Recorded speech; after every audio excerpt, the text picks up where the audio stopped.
Toll plaza సిబ్బంది మీద Kalyandurg MLA Amilineni Surendra Babu అనుచరులు దాడికి పాల్పడ్డ ఘటన మీద ముఖ్యమంత్రి చంద్రబాబు తీవ్ర ఆగ్రహం వ్యక్తం చేశారు. చట్టాన్ని చేతిలోకి తీసుకునే వాళ్ళని ఎట్టి పరిస్థితుల్లోనూ ఉపేక్షించవద్దని అధికారులకు సూచించారు.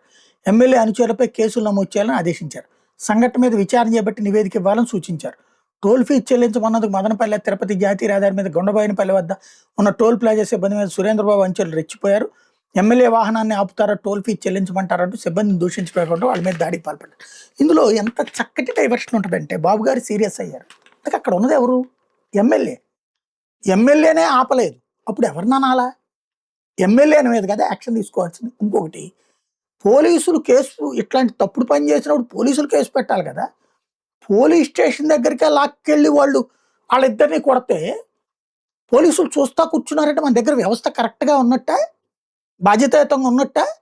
చంద్రబాబు గారు చెబితే గానీ కేసు పెట్టలేనప్పుడు ఆ పోలీసులు ఎందుకు ఇంకా డిపార్ట్మెంట్ అక్కడ? ఇక లోకల్గా ప్రతిసారి చంద్రబాబు గారి దగ్గరికి వెళ్ళి చెప్పించుకోవాలా? ఎక్కడికి పోతున్నది వ్యవస్థ?